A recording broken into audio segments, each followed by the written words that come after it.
80 million records sold, 35 #1 hits. The voice that comforted America after September 11th. But today, at 66 years old, Alan Jackson can barely stand on his own stage. A degenerative disease is slowly taking from him, piece by piece. The one thing that's defined him for 4 decades, his ability to perform.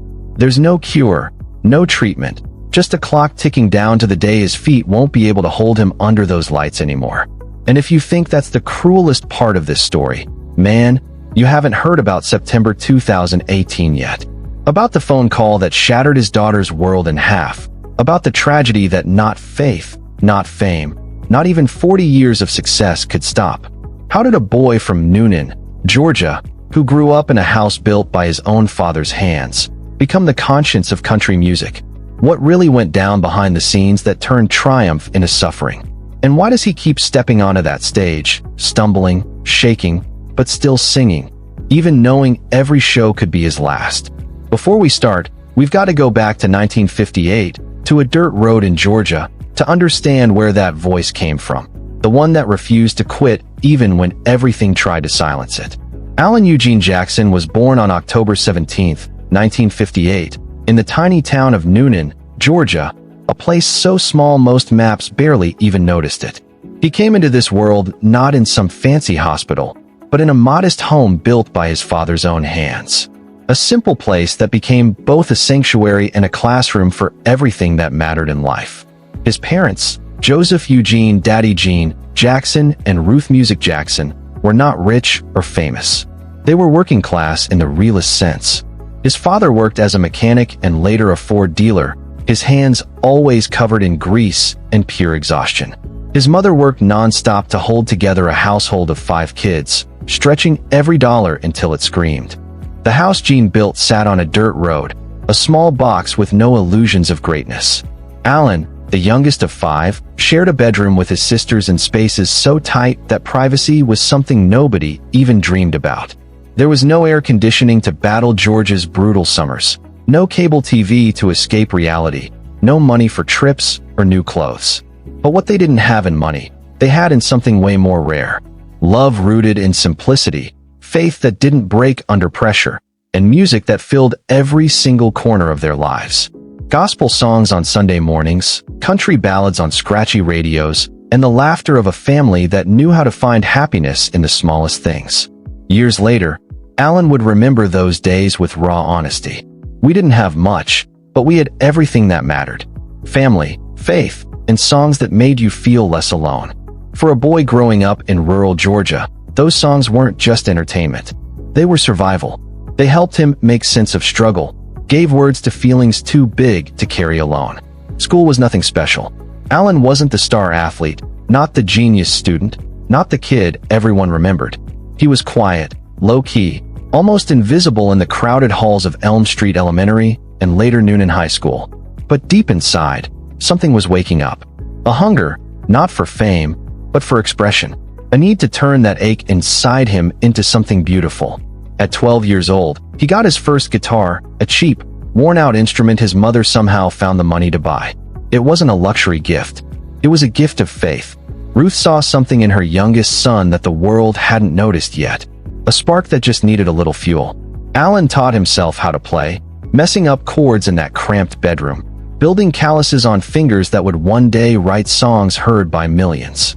First gospel, then country classics drifting from WSM radio out of Nashville. Hank Williams, Merle Haggard, George Jones. Voices that sounded like truth, that felt like home. But music still wasn't a dream. It was just a hobby, a private escape. In rural Georgia during the 1970s, boys like Alan didn't become stars. They became mechanics like their fathers, worked honest jobs, married local girls, and lived simple lives. And for years, that looked like Alan's future too. After high school, there was no record deal waiting, no scout in the crowd, no fairy tale beginning. Just a job at a shoe store, then construction, then whatever paid enough to get by. He married his high school sweetheart Denise in 1979, a blonde girl who had loved him when he was just another face in the hallway. Together, they built a life that was simple but real. A small apartment, bills that barely got paid, dreams talked about late at night, but never said out loud during the day. Denise worked as a flight attendant. Alan worked wherever he could, and the guitar sat in the corner, loyal and patient. For almost a decade, Alan Jackson was nobody. Just another Southern guy with rough hands and a quiet hunger for something more. The world didn't know his name. Nashville had never heard his voice. But in that invisibility, a songwriter was being shaped. Not in spotlights or studios, but in silence, struggle, and the belief that songs actually mattered. The boy from Newnan, Georgia wasn't ready yet, but he was getting closer.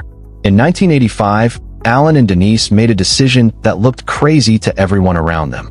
They packed everything they owned into a beat-up car and drove toward Nashville, Tennessee, chasing a dream so fragile it could break with one rejection. Alan was 27, an age when most musicians had already made it or quit. He had no connections, no powerful demo, no manager hyping him up.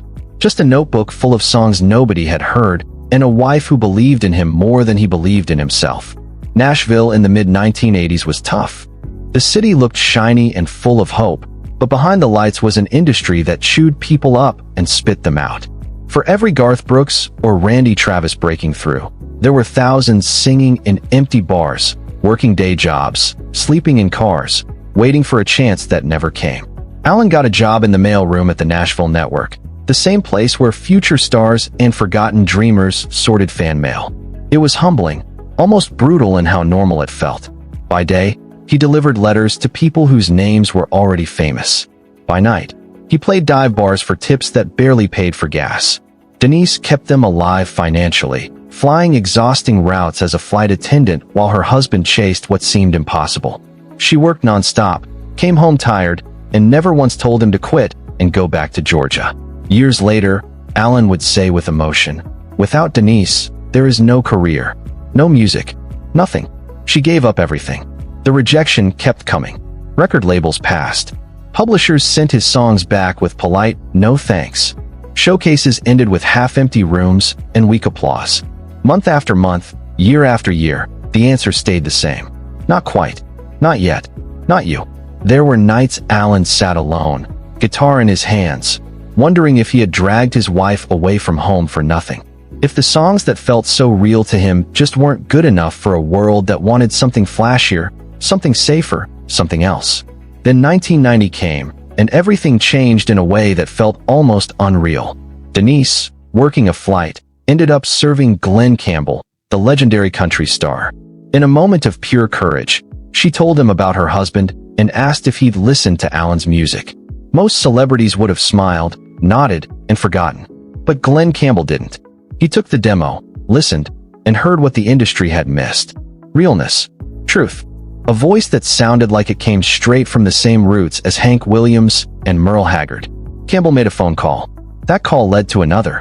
And after 5 brutal years of rejection, doors that had been locked started to open. Arista Records, searching for real traditional country during a time when pop country was everywhere, offered Alan Jackson a contract. It wasn't some guarantee of stardom, not a promise of riches. It was just a shot. One single shot to prove that a voice rooted in honesty could still matter, you know?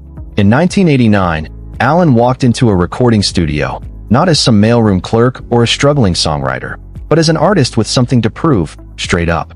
His debut album, Here in the Real World, dropped in 1990, and the title track started climbing the charts with steady, undeniable momentum.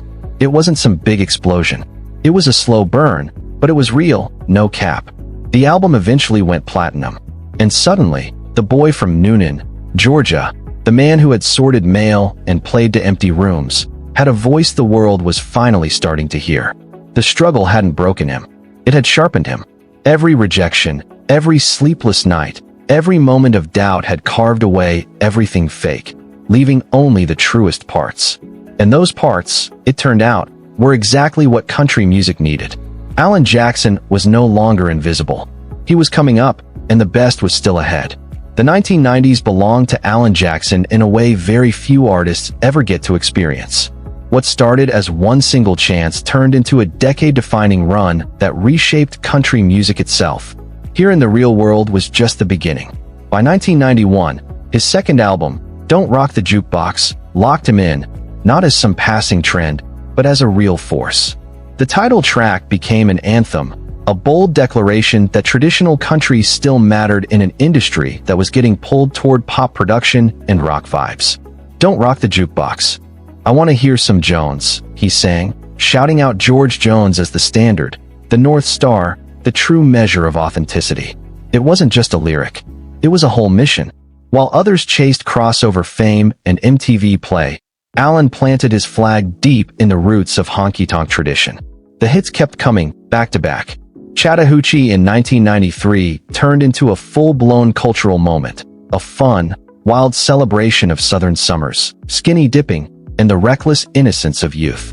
It was playful, catchy, and pure country, earning him his first CMA Entertainer of the Year award and proving traditional sound could still dominate radio. Then came Midnight in Montgomery in 1992, a haunting tribute to Hank Williams that felt less like a song and more like a spiritual experience. Alan sang about pulling off the road in Montgomery, Alabama, feeling Hank's ghost in the night.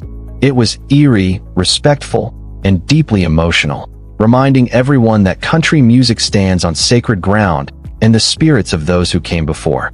Album after album kept dropping. A lot about living and a little about love in 1992. Who I Am in 1994. Everything I Love in 1996. Each one packed with songs that became Friday night anthems and Sunday morning reflections. She's Got the Rhythm and I Got the Blues. Summertime Blues. Little Bitty. There Goes. By the late 90s, Alan Jackson had stacked up 15 #1 singles, sold over 30 million albums, and become one of the biggest names in country music. He was selling out arenas, headlining festivals, and standing where legends once stood, carrying their torch with humility and real conviction. But his rise wasn't drama-free. The 1990s became a battleground for country music soul. On one side were traditionalists like Alan, George Strait, and Randy Travis holding the line. On the other side, a new wave of pop country artists blurred the genre into something shinier, safer, more mainstream. Alan watched country radio change. Steel guitars faded. Songs started sounding more like rock ballads with a twang. Artists swapped fiddles for synthesizers, authenticity for crossover success. And even though he never called anyone out publicly, his music became his answer. In 1999, he dropped Papa Top, a cover of a classic honky-tonk heartbreak song, on an album called Under the Influence, a clear tribute to the giants who shaped him. Hank Williams Jr., Merle Haggard, George Jones, Charlie Pride. It was Alan saying, plain and simple, "This is where I come from, and I'm never switching up." The industry respected him. Other artists looked up to him. George Jones himself, the man Alan mentioned in Don't Rock the Jukebox, became a close friend and collaborator. Getting the blessing of the possum was like being crowned, and Alan wore that honor quietly. He wasn't flashy. He didn't chase controversy. He didn't run after headlines or fake drama. He just showed up, wore his cowboy hat, sang his songs, and let the music talk. And the music spoke loud and clear. By the end of the 90s, Alan Jackson wasn't the struggling songwriter from Noonan, Georgia anymore. He was a superstar, a guardian of tradition, a voice millions trusted. His concerts became almost like pilgrimages for fans who felt lost as country music shifted toward pop. When Alan sang, people heard their own lives. Their pain, their joy, their small-town stories told with honesty and respect. And yet, even while standing at the top, while awards filled his shelves and his name became a symbol of real country music, the hardest tests of his life were still coming. Fame lifted him, but it couldn't shield him from loss. The boy who once played guitar in a cramped Georgia bedroom had become a king. But kings, as Alan would learn the hard way, still get their hearts broken. And the storms on his horizon would test not only his music, but his faith, his family, and his will to keep going. September 11th, 2001, changed America forever. Towers fell, thousands lost their lives, and the whole nation sat frozen, watching the horror unfold live on TV. For most people, the question wasn't whether to speak, but whether words even existed. For Alan Jackson, the silence was too heavy. He sat at home, watching the footage over and over, feeling that same helplessness everyone felt. But inside, something was moving. Not anger, not politics, just grief. Raw, real grief. He didn't sit down to write a hit. He didn't think about radio or awards. He just picked up his guitar and let the questions flow. Where were you when the world stopped turning on that September day? The song that came out wasn't polished. It was simple, honest, almost like a conversation. Alan sang about raising kids, rocking babies, faith, fear, and the small acts of love that keep people alive when everything falls apart. He didn't try to explain the tragedy or give fake answers. He just asked what everyone was asking. Where were you? For weeks, he kept it private, wondering if it was too personal, too basic, too vulnerable. But when he finally played it for his team, the reaction hit instantly. Tears. Silence. The feeling that this wasn't just a song. It was a reflection of a grieving country. On November 7, 2001, less than 2 months after the attacks, Alan Jackson stood on the CMA Awards stage and performed Where Were You When the World Stopped Turning for the first time. The audience, filled with the biggest names in country music, sat in complete silence. Cameras caught tears on the faces of industry legends. When the last note ended, there was a pause, then the room exploded. Not just applause, but something deeper. Recognition, gratitude, relief. The song dropped immediately, not as some calculated move, but because it needed to be heard. Radio stations played it nonstop. It hit #1 through pure emotion. People called in, requested it, dedicated it, using it to process what felt impossible to process. At the 2002 Grammy Awards, it won Song of the Year, one of the rare country songs to ever do that. But the trophy wasn't the real story. What mattered was that Alan Jackson, the boy from Nanine who once sang about rivers and Friday night fish fries, had become the voice of a nation in its darkest moment. He never chased that role. He never tried to claim it. It found him because he had always believed in telling the truth, simple and real, no filter, no agenda. And when America needed that truth the most, his voice cut through the noise and reached every heart. Years later, he would look back on that moment with his usual humble vibe. I didn't write that song to be important. I wrote it because I had no clue what else to do with everything I was feeling. That honesty, that straight-up refusal to show off or cash in on tragedy, was exactly why it hit so hard. Where Were You became way more than just a hit. It turned into a hymn, a ritual, a way for people to gather their grief and hold it tight for 3 minutes and 39 seconds. It played at memorials, at vigils, at moments of silence all across the country. And in that, Alan Jackson proved something real. That country music at its best isn't about escaping. It's about being a witness. It's the voice that speaks when nobody else can. It's the song that sits next to you in the dark and says, I feel it too. He had given the nation a gift. But carrying that gift, being the vessel for so much shared pain, would leave marks on him that nobody could see. Behind every sold-out arena, every #1 hit, every award and accolade, there was one truth Alan Jackson never let the world forget. None of it mattered more than the people waiting for him at home. Denise Jackson wasn't just his wife. She was the mastermind behind his whole life. The high school sweetheart who saw something in a quiet Georgia boy when nobody else did. The woman who worked brutal flight attendant schedules just to keep them afloat while he chased a dream that felt impossible. The one who walked up to Glenn Campbell on an airplane and changed everything. They got married in 1979. 2 kids with nothing but love, hope, and a whole lot of hustle. Through the broke years in Nashville, through rejection and doubt, through the wild explosion of fame that could have wrecked them, Denise stayed his anchor. While other marriages in the industry fell apart under touring and temptation, theirs held strong. But it wasn't always smooth. Fame brings pressure most marriages just can't handle. Long stretches on the road, constant attention, the slow loss of privacy. There were moments, Alan would later admit, when the foundation cracked, when the distance hit hard, when both of them wondered if they could survive the life his success demanded. In 2002, Denise published a memoir called It's All About Him, Finding the Love of My Life. In it, she shared with raw honesty that their marriage had almost collapsed. Infidelity, separation, the real possibility of divorce. It wasn't gossip or drama, but a testimony of 2 people fighting like crazy to save what they had built. Alan didn't hide. He owned his mistakes with the same plain, real honesty that shaped his music. I messed up. I hurt the person I loved most. And I had to fight to earn back what I almost destroyed. They rebuilt through counseling, through faith, through pure stubborn determination not to let fame steal what mattered. And when they came out the other side, their marriage wasn't just okay. It was stronger, forged in the fire of almost losing each other. Together they raised 3 daughters, Maddie, Alexandra, and Danny. Alan protected them fiercely, refusing to let them become props in his fame. They grew up in Tennessee, not Hollywood. They went to regular schools, lived normal lives, and learned early that their father's job was just a job, not who he was. Maddie, the oldest, became a songwriter, carrying the family's creative legacy forward. Ali and Danny followed their own paths, grounded in the values Alan and Denise fought hard to protect. For Alan, being a dad was sacred. He planned tours around recitals and graduations. He said no to opportunities that would keep him away too long. He made it crystal clear to everyone in the industry that family came first, always. In interviews, he talked about his daughters with a softness that surprised people who only saw his stoic side. "Everything I've done, every song, every stage, it all means nothing if I fail them," he once said, his voice thick with emotion.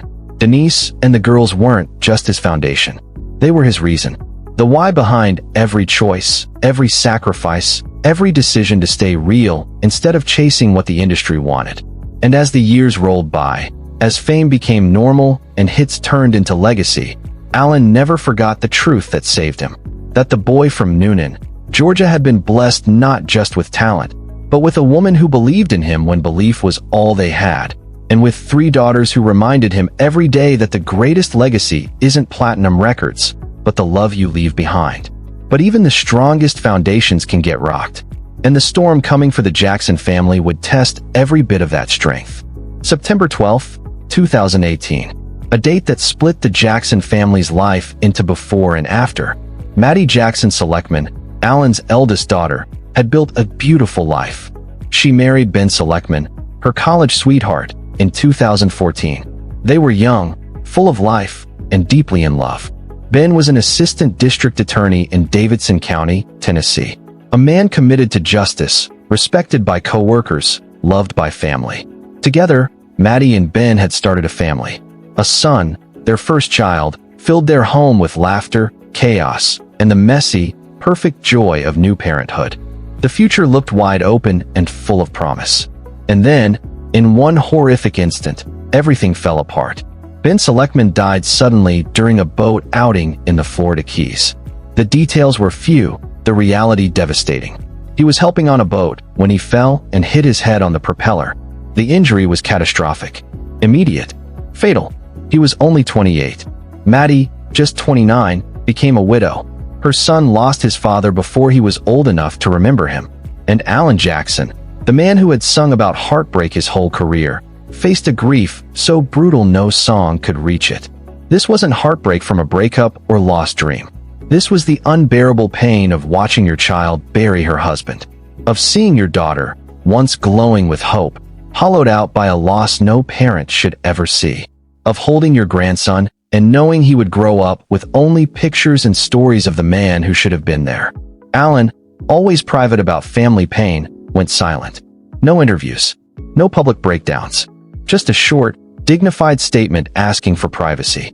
And then, nothing. But those close to the family saw the damage. Friends said Alan was shattered, struggling to find words for what had been taken. Denise, always the family's rock, held Maddie through wave after wave of grief that didn't seem to end. And Maddie faced the impossible task of rebuilding a life that had been ripped apart without warning. The funeral was private. Only family and close friends. Alan stood beside his daughter as Ben was laid to rest, and those there later described a silence so heavy it felt crushing. No speech could explain it. No prayer could answer the question hanging in the air. Why? In the months that followed, Maddie showed a strength that honestly felt unreal. She focused on her son, giving him stability and love. Even while her own world stayed broken, she leaned on faith, on family, on the belief that somehow she would make it through. Alan and Denise surrounded her with support, stepping in to help with their grandson, building routines and small moments of comfort. But the hole remained. Nothing could fill it. Nothing could change the truth that Ben was gone, that Maddie was alone, that a little boy would grow up never hearing his father's voice. For Alan, the loss cut deeper than words. He had written songs about pain, faith, and survival for decades. But this wasn't inspiration. This was a wound that would never fully heal, a scar on his family no melody could fix. He once told a close friend, his voice breaking, "You spend your whole life trying to protect your kids from pain. And then something like this happens, and you realize you can't. You're powerless. Completely powerless." The Jackson family would never be the same. The laughter at holidays would always carry an echo of someone missing. Every milestone in his grandson's life would be bittersweet, marked by the man who should have been there. Matty East's tragedy became the Jackson family's silent shadow, a grief they carried privately, with dignity, but never forgot. And for Alan, it was a reminder that even faith, even fame, even the deepest love can't protect you from life's most brutal blows. If Matty East's tragedy had already broken something deep inside Alan Jackson, what came next felt like the universe had decided he still hadn't suffered enough. In 2021, at 62 years old, Alan Jackson stood in front of cameras and revealed a secret he had been holding for over a decade. A diagnosis so cruel and precise it almost felt personal, like it was designed to torture a man whose whole identity was built on performing. Charcot-Marie-Tooth disease, or Charcot-Marie-Tooth disease. A degenerative neurological disorder. No cure. No treatment. No mercy. For most people, the name means nothing. But for those who live with it, CMT is a slow, relentless thief. It attacks the peripheral nerves, the fragile system connecting the brain and spinal cord to muscles across the body. Over time, it steals balance, coordination, strength. It turns simple things like walking, standing, or even gripping a guitar into massive challenges. For a performer whose life depended on owning stages, standing under bright lights for hours, and moving with confidence and presence, CMT wasn't just a disease. It was a death sentence in agonizing slow motion. Alan inherited the condition from his father, Daddy Gene, who had lived with it quietly, never naming it, never complaining. Gene just kept pushing, working as a mechanic. Even as his hands weakened, his balance slipped, and his body betrayed him. He taught Alan to endure by example, showing him that you don't quit when life hits hard. You just outlast the pain. But inheriting the gene meant Alan had been living with CMT for years without knowing it. The little stumbles, the growing trouble with balance, the weird numbness in his feet. He brushed it off as getting older, the price of decades on the road, something he could manage with rest. By the time he got the official diagnosis around 2011, the disease had already started its work, and there was nothing anyone could do. He kept it secret for 10 years. Through tours, albums, and performances where fans only saw the steady, dependable legend, Alan was fighting a war inside his own body. He adjusted how he moved on stage, held onto the mic stand a bit longer, shortened sets when the tremors got bad. But CMT keeps coming. What starts as mild weakness turns brutal. What begins as an occasional loss of balance becomes constant instability. And for a man who had to stand in front of thousands, walk confidently across stages, and perform with insane stamina, the disease was suffocating. When he finally went public in September 2021, it wasn't for sympathy. It was because he had no choice. Fans were noticing. The stumbles were more obvious. The shows were shorter, more careful. Rumors were everywhere. And Alan, always real, chose truth over speculation. "I have this neuropathy and neurological disease," he told the world straight up. "It's genetic. I got it from my daddy. There's no cure. It's been affecting me for years. It's getting more obvious. I know I'm stumbling on stage, and now I'm having trouble balancing even at the microphone. I'm just very uncomfortable." Those words hit like a punch to the gut. Fans who had grown up blasting Chattahoochee and crying to remember when suddenly realized the man they loved was being slowly, cruelly taken apart. But Alan didn't sound defeated. His voice carried resignation mixed with quiet defiance. "I'm not going to live forever," he said bluntly. "Nobody does. My dad lived to 86. Maybe I'll get that if the good Lord allows. But this isn't going to kill me. It's just going to make life more miserable as time goes on." The cruelty of CMT isn't only physical. It's mental. Every show reminds you of what you're losing. Every stumble becomes public. For a man known for being steady in a chaotic industry, the disease felt like a betrayal. And still, he refused to stop. Despite the pain, despite the struggle, despite knowing every tour might be his last, Alan kept going. Not for ego, not for money, but for love. Love for the music, Love for the fans who had stood by him for 40 years. Love for the roots of country music he had promised never to abandon. But one question haunted everyone. How much longer could he do this? How many more stages before the disease forced him to quit? How many more songs before his strong voice was trapped in a body that couldn't carry it anymore? CMT had put a ticking clock on his life. And nobody, not even Alan, knew how much time he had. After the diagnosis became public, the world watched Alan Jackson with admiration and heartbreak. He could have retired. He could have walked away with dignity and spent quiet years with family. But that just wasn't him.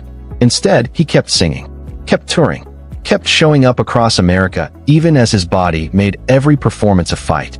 It wasn't stubbornness. It was devotion. The physical toll became impossible to hide.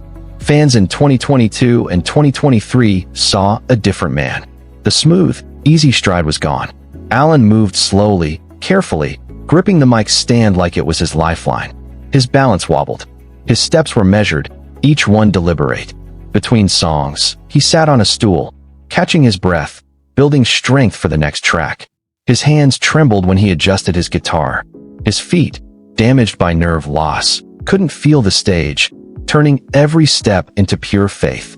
Footage from this era is hard to watch. Not because his voice had faded. It hadn't. It was still powerful, rich, and unmistakable. But the contrast was heartbreaking. The man who once owned every stage now struggled just to stand. And still, he sang. Every word, every note, as if the disease could take his balance, but never his soul. Fans showed overwhelming love. They cheered louder, longer, not just for the music, but for the man. They knew what it cost him. They saw the pain, the exhaustion, and respected him even more for not quitting. Social media filled with emotional posts. People said they cried watching him, not out of sadness, but respect. One fan wrote, "He can barely stand, but he's still giving us everything. That's not just a performer. That's a legend, man." Alan brushed off the praise like always. "I'm not a hero," he said. "I'm just a guy who loves to sing. As long as I can do that, I will." Behind the scenes, though, the fight was non-stop. Tours became shorter. Shows were spaced out so he could recover. His team adjusted everything, adding railings, placing stools, making sure he was never far from support. His wife, Denise Jackson, traveled with him constantly, watching from the side of the stage, ready if he slipped. His daughters visited with the grandkids, giving him reasons to keep pushing beyond the music. The irony was brutal. Alan Jackson had spent 4 decades proving real country still mattered. He had survived every trend, every shift, every era that tried to erase tradition. And just as younger artists started calling him an influence, just as his legacy was being fully recognized, his own body began betraying him. But he never let bitterness win. In interviews, he didn't talk about what he was losing. Nah, he talked about gratitude for what he had been given. 40 years on stages, millions of fans, a catalog of songs that would outlive him, a family that loved him, a life that, despite all the tragedies, had been rich with meaning. "I've been blessed," he said, plain and simple, "more than I ever deserved." And he kept going, one performance at a time, one song at a time, stumbling, struggling, but still standing, still singing, still Alan Jackson. Because some men, when they see the end coming, choose to fade away quietly, and others? They choose to burn till the very last note. Today, Alan Jackson stands right at that crossroads between legend and mortality. At 66 years old, he is both one of country music's most respected icons and a man facing the slow, painful fading of the very gifts that made him famous. His legacy is already locked in. Over 80 million records sold worldwide. 35 #1 hits on the Billboard country charts. 2 Grammy Awards. 16 CMA Awards. Induction into the Country Music Hall of Fame in 2017, a moment that brought him to tears, not because of pride, but because of deep, raw gratitude. The numbers are wild, but they only tell part of the story. Alan's real legacy lives in the songs. Chattahoochee, Remember When? Where Were You When the World Stopped Turning? Drive, It's 5 o'clock somewhere. Little Bitty Gone. Songs that became the soundtrack of American life. Played at weddings and funerals, on dusty back roads, and inside loud honky-tonks. Whispered by fathers to daughters. Sung by strangers who became friends through shared lyrics. He didn't just make hits. He kept a tradition alive. When Nashville started chasing pop crossover success in the 90s and 2000s, when steel guitars started disappearing and lyrics began sounding more like rock ballads, Alan held his ground. He proved authenticity could still win. That real country still mattered. That people were still hungry for truth, not just trends. Younger artists now look up to him as the reason they even chose country music. Luke Combs, Jon Pardi, Cody Johnson, artists carrying the torch of the traditional sound, all point to Alan Jackson as the blueprint. The proof that you can stay true to yourself and still make it big. But beyond the fame, the awards, and the influence, maybe his deepest legacy is what he showed us about endurance. Not just career endurance, but the endurance of the human soul when life hits you with pain you can't even put into words. He buried his father before success ever came. He lost his mother at the height of his career. He watched his daughter bury her husband. He received a diagnosis that slowly steals his ability to perform. And through it all, he kept showing up, kept singing, kept believing. His faith, rooted in the simple gospel songs of his Georgia childhood, became his anchor. He talks about God without drama or preaching, just the quiet certainty of someone who's walked through fire and somehow made it out. "I don't understand why things happen the way they do," he once said, "but I believe there's a reason. And even in the hardest times, there's grace if you're willing to see it." That grace shows in how he lives today. On his Tennessee farm, he moves slower now, but with purpose. Mornings with Denise. Afternoons with grandchildren climbing into his lap, begging for stories. He still writes songs sometimes, not chasing charts anymore, just because that fire to create never left. His schedule is way slower. Tours are rare. Performances are selective. And when he does step on stage, everybody knows it might be one of the last times. Fans don't just come for the music anymore. They come to witness something real, something sacred. A man refusing to quit, even when his body is telling him to. And when the lights go down, when the crowd goes quiet, when his voice fills the room, singing, "Remember when," there's not a dry eye anywhere. Because now, everybody understands those words. Remember when we said, when we turned gray, when the children grow up and move away, we won't be sad. We'll be glad for all the life we've had. He wrote those lyrics years ago. Now he's living them. Alan Jackson's story isn't about perfect victories. It's about pushing through pain, faith tested by tragedy. A man who gave everything to protect something bigger than himself, and now faces the price of that devotion with dignity. He won't live forever. Nobody does. But the songs, the voice, they'll echo long after he's gone. Somewhere on a quiet road in Georgia, or a honky-tonk in Texas, or a living room anywhere in America, someone will hit play on Chattahoochee, or Where Were You? And they'll remember. Remember a voice that felt like home. Remember a man who never tried to be something he wasn't. Remember a boy from Noonan, Georgia, who became a legend just by telling the truth. That's legacy. That's immortality.